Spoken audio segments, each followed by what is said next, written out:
With Terra Spark boots on hand, or foot, I can shift my focus to non-mobility. I didn't directly mention it last time, but it's important to waste as few kills as possible on gear that will only last for a couple tiers. Ideally, every item I choose now will still be useful in the late game to some capacity, but obviously this isn't possible as I do need to spend some kills on early gear, so the best I can do is to try to kill early bosses with as little gear as possible. The crystalline has been pretty decent so far, although it's a bit too weak to kill Wall of Flesh. I would like to spend one more kill to get a weapon that can deal with Wall, although it'll likely be replaced immediately afterwards. And that brings me to the final major pre-hard mode boss, Skeletron.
Mobility is no longer much of a concern, but I'm really starting to feel the lack of defensive accessories. I may as well be made of wet tissue paper.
This fight is definitely doable with my current gear, but I don't like how little progress I'm making. I really want something to help me survive longer, but I can't get any defensive accessories since none of the ones I can get now will still be useful late game. But you know what will be useful late game? More max HP. I still need to find another boss I can kill with my current gear though.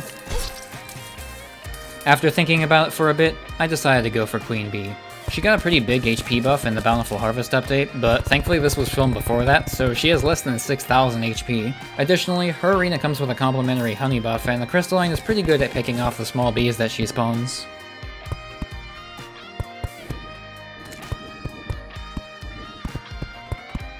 I know this big hive that Calamity adds isn't exactly universally loved, but I'm personally glad that I don't have to hollow out a big underground jungle arena with my current gear.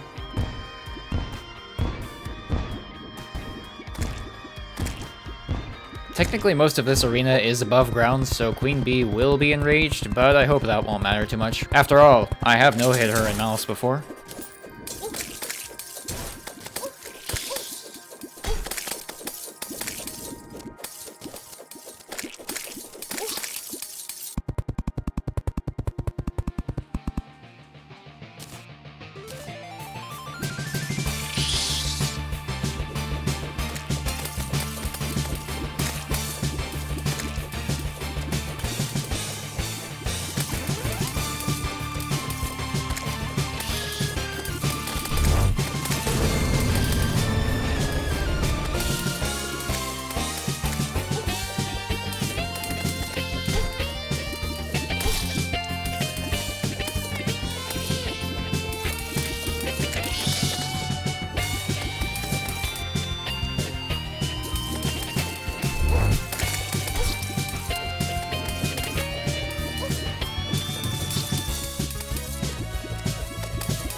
I really think that Queen Bee is a perfect showcase for just how powerful the default dash really is. I'm getting these instantaneous turnarounds completely for free, and they are without a doubt absolutely critical to my survival.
Even with my absolutely pitiful DPS, that honestly wasn't that bad.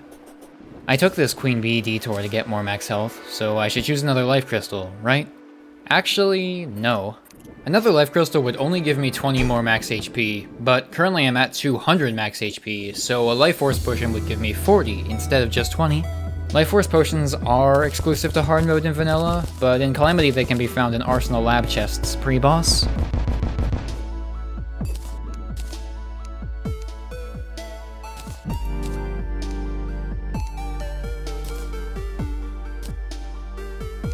I never explicitly mentioned this in part 1, but choosing a temporary consumable as an item gives me unlimited access to it, so this is effectively a permanent plus 40 max HP. Life crystals are a permanent consumable upgrade, so that's why I can only use one of them at a time.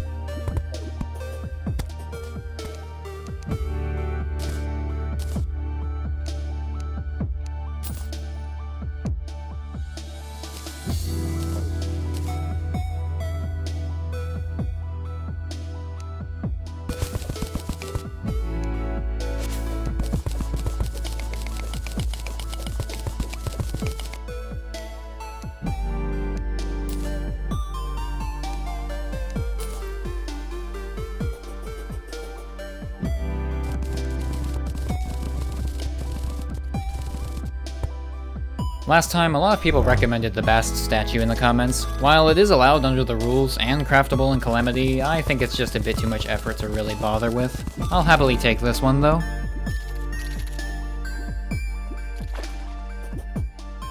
While I'm here, I may as well fight Giant Clam. I need a Midas for later.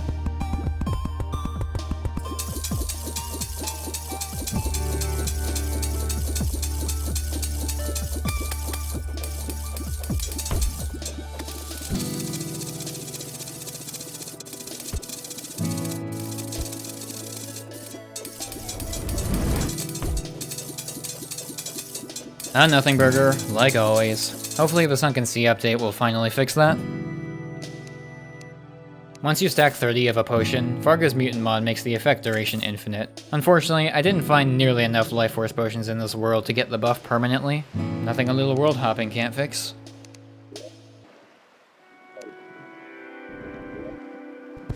I only bothered going to the Planetoid and Hell Labs since they're the easiest to get to in a new world.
Anyway, with 240 max HP, I think I can take down Skeletron.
I think it's pretty obvious that my item from Skeletron should be a weapon. The crystalline has served me pretty well so far, but honestly I'm getting pretty tired of the constant glass breaking sound effect, and I imagine you are too.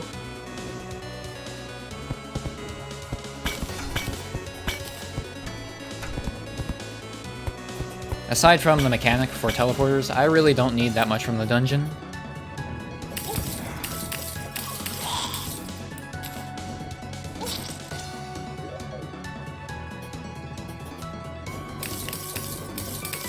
I can't get diving gear since that does require a boss to kill, but I do have a Midas's buff. I'm allowing it under the NPC umbrella. It allows for near infinite water breathing, even in the abyss, but if you get hit, you completely lose it, and the sulfurous water at the top layer really likes to damage you before you can fall through it. Fortunately, the mechanic sells teleporters, so I can just set one up to skip straight past the damaging top layer without losing the buff.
Technically, this is the first item of the run that normally requires actually killing a boss.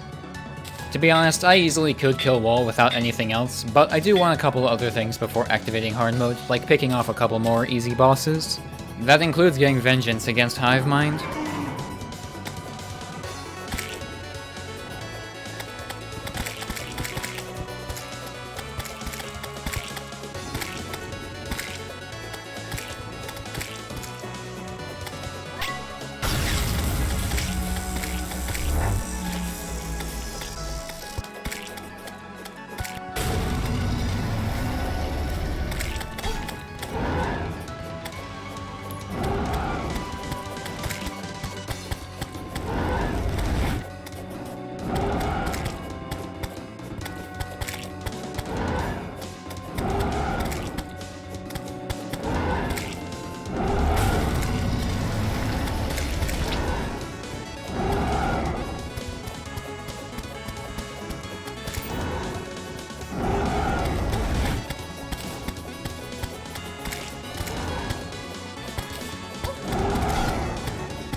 That's the power of mobility for you. Since I'm already here, I may as well try to kill the perforators, right?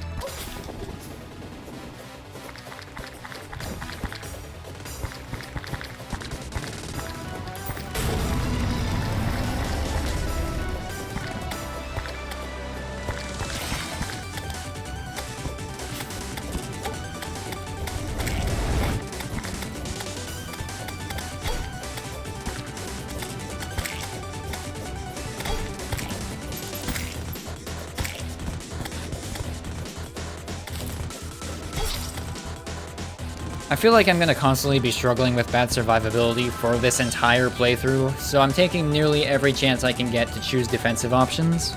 As I mentioned earlier, no defensive accessories that I can get now will be useful in the late game, but endurance potions will be.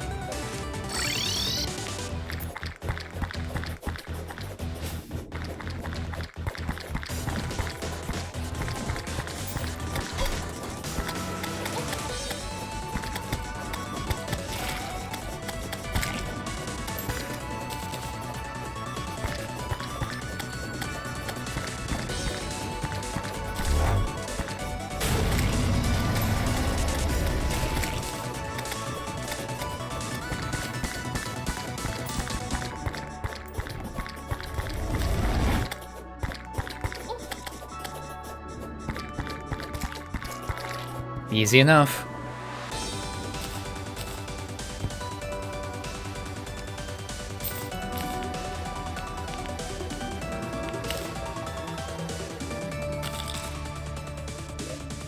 More life crystals, more survivability. I doubt I'll ever get to 400 max HP naturally, but it's still a permanent survivability upgrade. Slime God is the last boss before Wall. I don't need to beat it in pre-hard mode, but another item for a Wall wouldn't hurt.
Yeah, this isn't happening in pre-hard mode, but that's fine. Since I'm not doing Slime God right now, I'm pretty much done with the pre-hard mode bosses. I'm almost ready to fight Wall, but before I do that, I may as well make the Shell Phone since I already have most of the components. Which involves killing Desert Scourge. A lot.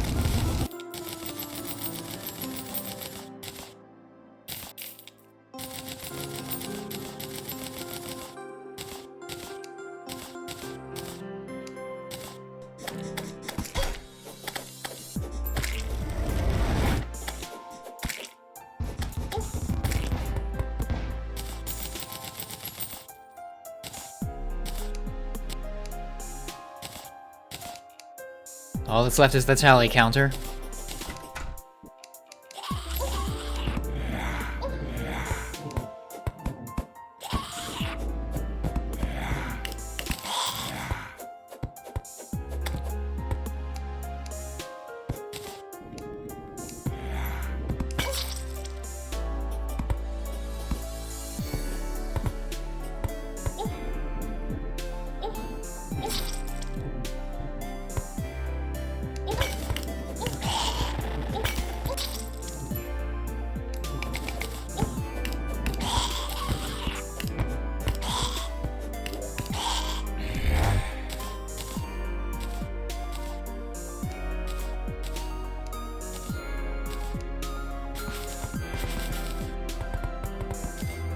Thankfully, Wall of Flesh is one of the least gear-dependent fights in the entire game. This fight is almost entirely determined by how good your arena is, not your gear. Building an optimal wall arena is absolutely miserable without quality of life mods though. Fargo's Mutant is great for this, but it requires a lot of obsidian.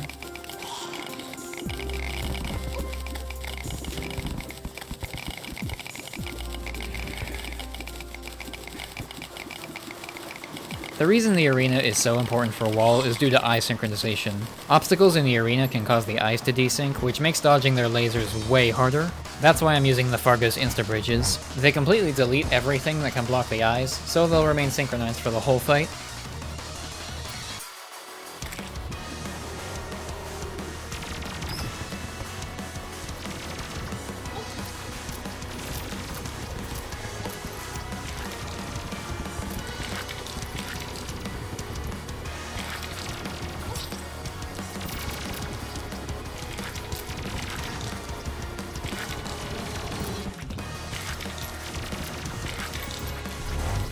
Notice how the eyes are staying in sync, so they can be consistently dodged with one motion.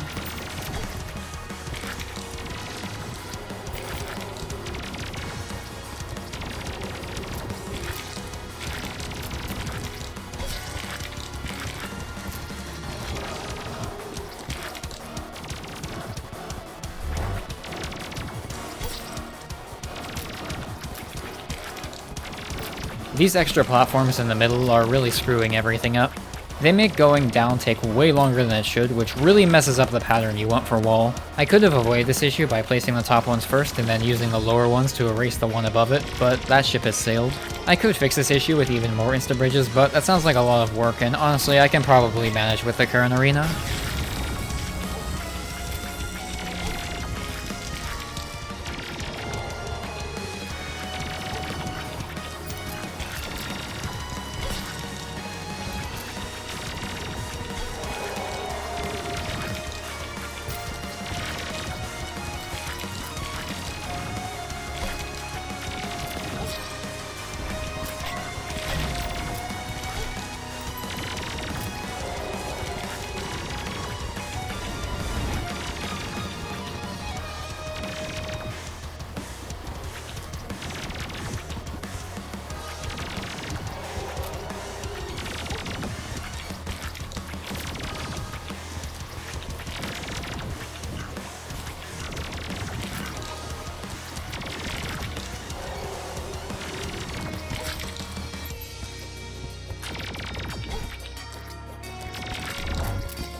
Keep in mind that I have no HP potions, and regeneration is basically non-existent with this setup, so death is pretty much guaranteed after only 3 hits.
Not even close.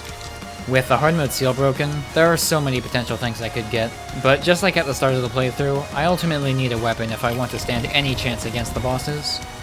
It might not be the optimal pick, but I know that Crystalline is at least decent for most of the early hard mode bosses, plus I already have the Crystalline, so it's not too much more work to get.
Slime God is still no joke, even with a hard mode weapon.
I think that's a good place to end it for today. This playthrough has been a lot of fun, and I'm glad you all have been enjoying it as much as I have. I appreciate the feedback on the last video, and I tried to incorporate as much as I could into this one. Feel free to leave any other feedback in the comments. If you like the video, go do that stuff that other YouTubers tell you to do when you like the video. I won't recite it for you.